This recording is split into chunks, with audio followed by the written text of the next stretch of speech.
이 모든 요인을 생각해보면 올해 우리나라 인플레이션율, 소비자 물가 상승률은 까지도 갈 수 있다. 제가 금통위원이라면 지금 금리를 좀 인하하는 게 맞다 쪽에 설 것 같습니다.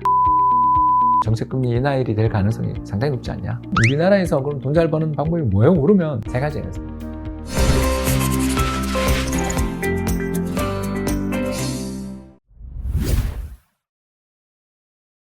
대표님께서 보시기에 이제 연준이 3분기다. 원래 이제 뭐 금리 인하가 1분기 내지는 뭐 빠르게 이루어지면 한국도 적어도 3, 4분기에는 금리 인하를 하지 않겠느냐라는 관측이 좀 대두됐는데 미국발 금리 인하가 조금 늦춰지면 한국도 좀 더 늦춰지는 분위기가 될 건데 한국은 좀 어떻게 보세요? 이게 이제 빨리 금리 인하를 할 필요가 있는 건가요? 좀 서둘러야 한다. 태형건설 사태 때문에. 이게 안 터졌으면 사실 한국은행도 하기 싫었을 것 같아요. 그런데 결국 이렇게 됐잖아요. 특히 지난해 연말 또 미분양도 늘었고 아직 뭐 12월 통계까지는 아니지만 11월, 12월 분위기는 안 좋았잖아요. 특히 그 분양 시장에서 줍줍이 나왔다 자체가 그렇죠.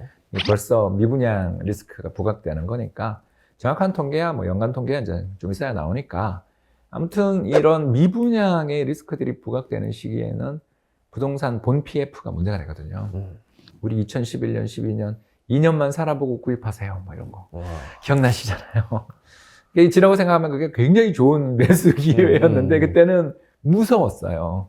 너무 미분양도 많이 깔려있고 이 건설사 뭐 믿을 수 있냐, 이 돈 내고 들어갔다가 나 물리는 거 아니냐, 뭐 오만 걱정이 다 생기는 시기에는 미분양이 생기고 미분양이 생기면 건설사 입장에서는 악성 재고를 털지 않으면 나갈 수가 없잖아요. 앞으로 나갈 수가 없기 때문에 악성 재고가 결국 준공은 미분양 같은 것들인데 이런 거를 털기 위해서는 결국 건설사가 돈을 무이자로 뭐 전세로 뭐 이렇게 해주는 경우에 이제 거기 전부 돈이 묶이고 재무 구조가 악화되는 거잖아요. 그러니까 이 악순환을 어떻게 좀 되돌려서 잘 만들어 보는 방법이 뭐가 있나 하면 두 가지인데 첫 번째는 정부가 그래도 적기에 개입해가지고 연쇄적 부도를 막아주는 정도 채권시장 안정기금을 만들든 아니면 투자 적격 등급이 아닌 또는 투자 등급이 좀 낮은 채권들을 사주는 옛날 이제 DJ 정부 때 했던 CBO 펀드 같은 거 이런 것들을 이제 만드는 거죠. 더 중요한 게 뭐냐면 사실 집값을 떨어지지 않게 만들어주는 게 사실은 더 중요하잖아요.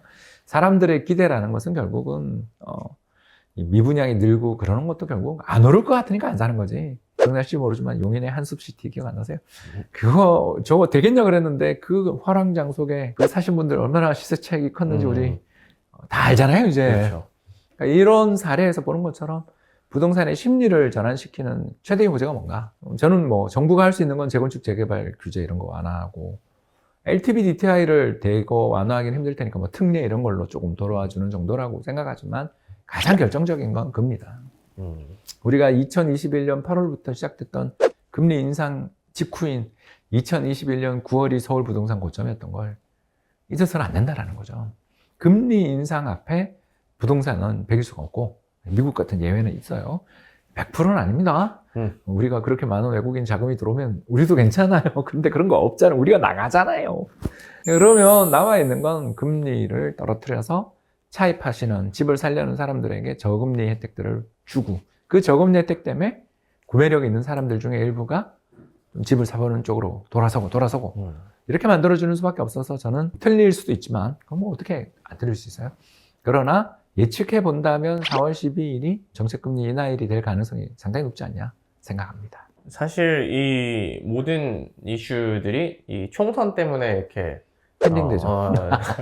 펜딩 보류되어 있는 상황이긴 하잖아요. 사실 이제 태형건설건과 같은 부동산 PF 문제도 이제 좀 총선 이후에 터지지 않을까라는 생각들이 들었는데 이제 결국에 이제 뭐 이런 결과가 나왔고 이제 대표님께서는 4월 12일 전후해서 이제 금리 인하 이루어질 수 있다, 단행될 수 있다. 네, 저는 사실 뭐 지금이라도 해야 된다고 생각하는데 왜 지금이라도 해야 된다고 생각하냐 하면 일단 부동산 PF도 있지만 지난해 소비자 물가 상승률 통계를 보면 우리나라 전체 물가 상승 뭐 이런 것들을 올렸던 요인이 정부 전기요금이랑 농축수산물 물가잖아요. 특히 외식비 이런 거는 이제 거의 꺾였단 말이에요. 이런 걸 생각해 보면 우리나라는 기후만 좀 괜찮으면 되는데 일단 겨울에 이렇게 눈 많이 오는 거 보니까 봄철 농사 잘 될 가능성이 원액이 잘 될 것 같잖아요. 네, 제가 지방 출신이어가지고요. 여기 이제 두 번째가 전 세계 천연가스 가격이 작년 이맘때에 비해서는 굉장히 떨어지면 우리 지난해 이맘때 도시가스 요금 때문에 난리 났었잖아요. 그거 이제 되돌리거나 적어도 못 올릴 거 아닙니까? 그리고 여름철에 올렸던 전기요금도 올해 하반기로 가면 결국은 오히려 인하 가능성이 있지. 뭐 그렇게 추가 인상 가능성 별로 없잖아요. 이 모든 요인을 생각해 보면 올해 우리나라 인플레이션율, 소비자 물가 상승률은 저는 한 2% 초반까지도 갈 수 있다. 이건 뭐 중동에 전쟁 안 난다는 전제가 있지만 이런 걸 생각해 보면 한국은행 입장에서 명분은 이제 거의 눈앞에 왔다. 근데 이제 부담을 지고 할 수 있느냐 없느냐에 대한 부분은 금통위원들의 어떤 의지, 결정 이런 문제지만 제가 금통위원이라면 지금 금리를 좀 인하하는 게 맞다 쪽에 설 것 같습니다. 이제 금리 인하 국면이 여하튼 올해는 펼쳐지는 상황이 이루어질 텐데요. 이제 말씀하신 것처럼 한국이 더 빨리 할 수도 있고, 그러면 이제 금리 인하는 뭐 여러 가지 실물 경제와 영향을 미치지만 또 증시와 직결되는 상황이니까 증시 얘기를 안 할 수가 없는데, 과거엔 뭐 성장주라고 하는 게 이제 고금리에서 좀 피를 봤는데 올해 좀 주목해야 할 섹터가 무엇이 있을까요? 현재 우리나라는 섹터라는 게 사실은 구분이 별로 의미가 없긴 하죠. 왜 그러냐면 빠질 때 같이 빠져요. 예, 그래서 뭐 이제 저는 섹터 면에서는 우리나라 전체 수출을 주도하고 있는 세 섹터, 그러니까 올해 전망이 되게 밝은 세 섹터를 좀 주목하는데요. 그림도 하나 가져왔는데요. 첫 번째로 올해 해가 쨍쨍하게 떠 있는 섹터가 무선통신기기, 애플 고생할 때 이제 우리가 좀 치고 나가자. 뭐 그런 거일 수도 있고, 최근에 중국에서의 판매량이 좀 는다라는 그런 애플 판매량 이야기도 들으셨을 텐데, 그런 부분들이 좀 좋고, 누구나 다 아는 반도체. 반도체는 이제 작년이 너무나 힘들었기 때문에 올해는 그냥 예년 수준만 조금 돌아가기만 해도 성장이 바로 나오는 섹터니까 반도체가 좋아 보이고, 마지막이 화장품. 그리고 하나 더 붙이자면 선박. 선박도 구름 속에 있긴 하지만 해가 나오려고 지금 그러거든요. 그래서 이 4개 섹터 정도는 사실 펀더멘탈 면에서 한번 투자를 해볼 만한 여력이 있다, 가치가 있다라고 생각되는데, 안 좋아지는 섹터들도 사실은 좀 많이 보여서요. 가장 좀 이제 올해 걱정이 되는 섹터가 2차 전지, 석유 제품, 가전, 석유 화학 쪽. 물론 이제 마진이 어떻게 되는지를 우리는 또 그때 봐야 알지만 일단 올해 유가 좀 빠진다고 보고 전망을 하는 것 같아요. 여기에 이제 추가적으로 여러 가지 이제 문제들 또는 작년이 좋았다가 이제 좀 탄력이 둔화되는 것, 그리고 중국과의 경쟁이 격화되는 가전, 이런 쪽들은 좀 구름에 껴있는 걸로 판정을 하는 것 같아요. 요걸 요약해 보면 결국 우리나라는 수출 쪽에서 그래도 주력 수출 산업에 해당되는 조선이나 반도체가 살아나는 건 호재다. 그리고 이러면 수출주들은 나쁘지 않을 것 같다. 다만 아까 잠깐 이야기했지만 금리 변화에 민감한 특성들을 지니고 있는 업종이잖아요. 이게 또 다 보니까 그렇죠. 금리 떨어질 때 좋거든요. 이게 차익 금리도 떨어질 뿐만 아니라 미래를 보고서 지금 투자를 하는 업종들이기 때문에 미래 이익에 대한 가중치가 올라가니까. 그러나 금리가 조금이라도 반등하면 제때되게 맞을 수도 있으니까 항상 염두에 두셔야 되는 게, 이 업종이 올해 업황이 좋다고 해서 무조건 사야 된다기보다는 금리도, 시장 금리의 변화도 좀 눈여겨보시면서 사면, 그래도 1년 지나고 나면 여기가 그래도 참 시장이 흔들릴 때는 있었지만 이익이 좋아지니 그래도 투자하기는 좀 상대적으로 편했다 이야기는 듣지 않을까 생각합니다. 우리나라의 이제 주력 수출 산업, 무선통신기기라든지 작년에 너무 안 좋았던 반도체, 그리고 이제 화장품 정도의 섹터가 올해 좋을 수 있다라는 말씀. 거기다 이제 뭐 선박류까지요. 반면에 안 좋은 거라고 예측이. 제가 한 게 아니고 코트라가. 코트라입니다. 이 뭐 화면에 띄워드리는 자료가 코트라 자료인데, 분석에 따르면 조금 더 안 좋아질 것으로 보이는 게 이제 뭐 가전이나 이제 유가 하락 국면에서는 뭐 석유 관련 제품들, 이런 분위기가 좀 이루어질 거다. 근데 저는 아까 말씀하신 게 좀 기억이 나는데, 저희가 뭐 빠지면 다 빠지는 거라. 그러니까 오늘 홍 기자 말이 너무 뼈를 때리시는데, 그러니까 홍 기자 말씀에 제가 조금 덧붙이자면, 그러니까 같이 빠졌을 때 살 거. 안 빠진다가 아니고요. 우리나라는 안 빠지고 그런 거 없어요. 그렇죠. 다들 베타 기수라고 하잖아요. 그러니까 시장이랑 같이 움직여 다니고 그 변동성이 큰 지표들이 다 수출주에 몰려 있어가지고 수출이 뭐 벽두 새벽부터 미국 나스닥 빠지니까 어제도 뭐 줄줄이 빠지더라고요. 미국이야 많이 올랐다고 빠지지. 40% 올랐으니까. 근데 뭐 우리는 더 빠지잖아요. 왜 그런가? 아시는 것처럼 이게 수출주 비중이 너무 커가지고 우리 저 고객님이 힘든가 봐 이러면 다 도망가. 그러니까요. 뭐 코스피까지 뭐 정답이 아닐 수 있는 게. 저는 그래서 우리나라 주식시장에만 올인하지 말자 쪽의 입장인 거죠. 왜냐하면 한국 시장이 그 장기 상승을 저는 부인하지 않지만 중간중간에 찾아오는 조정이 너무 괴로운 시장이잖아요. 그래서 지난 20년 동안 대략 계산해보면 500포인트가 지금 2,500. 5배 정도 올랐으니까 수익률이 나쁜 증시는 아니에요. 수익률이 나쁜 증시는 아닌데 이제 문제가 그 사이사이에 이제 기본적으로 마이너스 30에서 50%는 각오하고 들어야 되는 그 고통을 감내한 대가로 수익이 나는 시장이지 그냥 꾸준히 우상향하는 시장이 아니라는 걸 좀 염두에 두고 특히 우리나라는 우량주 장기 투자 전략 이런 게 안 먹히는 예를 들어서 20년 전에 우리가 포스코 장기 투자했다고 생각해 보잖아요. 2004년인가 5년인가 저기 저 오렌 버핏이 살 때 투자를 했다고 생각하시면 그때 이제 U자를 하나 크게 그렸잖아요. 또 하나 더 할까요? 현대중공업 지금 이제 LCD 해양입니다만 뭐 똑같잖아요. 또 OCI 해볼까요? 또 LG전자 해볼까요? LG 디스플레이 해볼까요?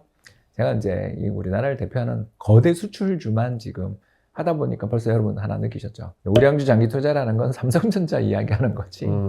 삼성전자 말고 꾸준히 성과를 낸 기업은 우리나라에 없어요. 심지어 SK 하이닉스는 없어질 뻔했잖아요. 그렇죠. 예전에 마이크론 팔려갈 뻔했어요.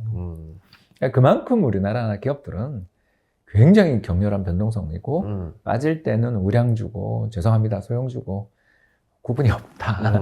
옥석 구분 없이 폭락하는 시장이니 우리나라에서 그럼 돈 잘 버는 방법이 뭐예요? 그러면 시장이 폭락하고 힘들 때 많이 빠진 기업 중에 내년 실적 좋아진다 생각되는 걸 잡는 수밖에 없는 거고 그것도 소형주는 죄송합니다 안 되고요.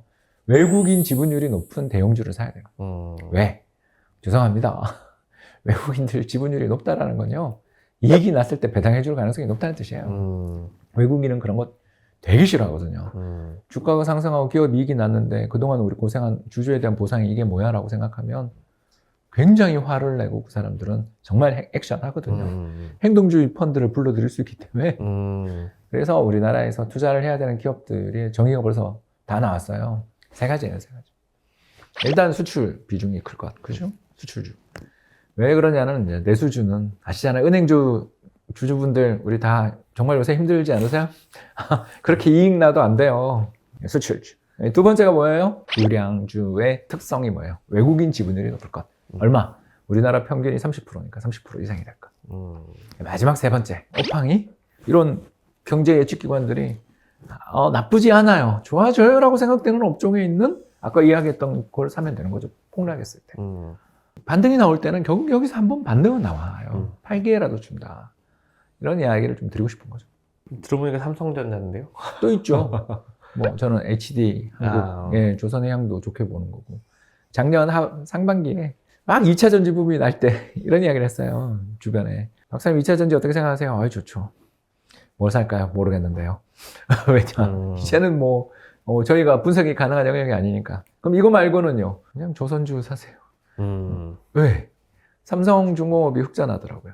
아시는 분은 아시지만 우리나라 역사상 이렇게 장기간 이렇게 거대한 규모의 적자가 날 수 있는 기업인가 싶은 2사례 중에 하나를 만들었어요. 하나는 하이닉스고요. 근데 그런 적자가 났던 기업이 흑자가 나면서 턴어라운드 한다. 이거는 장기 순환에 뭔가 변화가 있는 거니까 한번 볼만하다. 그랬더니 또 급등하고 또 빠지더라고요. 이런 거 보면 우리나라 시장은 업황만 잘 맞춘다고 되는 게 아니라 결국은 뭘 봐야 된다? 싸게 사냐? 싸게 사야 되는 거지. 뭐 따라가서 사봐야 팔 타이밍 잡기가 너무 어려운 나라니까 아까 이야기했던 그 3가지를 이야기한 거죠. 말씀하신 게 이제 뭐 수출 비중이 높고 외국인 비중이 30% 이게 평균치를 좀 상회하는 정도의 그렇죠. 그리고 이제 업황까지 봐야 되는 거죠. 좋아진다는 업황, 아까 같이 나눴던 코트라가 뽑았던 업황들, 뭐 반도체라든지 무선통신장비라든지 뭐 이런 회사들도 좀 주목할 필요가 있다. 이 3가지, 이 3가지만 조금 해도 이 큰 수익을 내지 못해도 크게 망하지는 않을 것 같은 느낌이 듭니다. 네.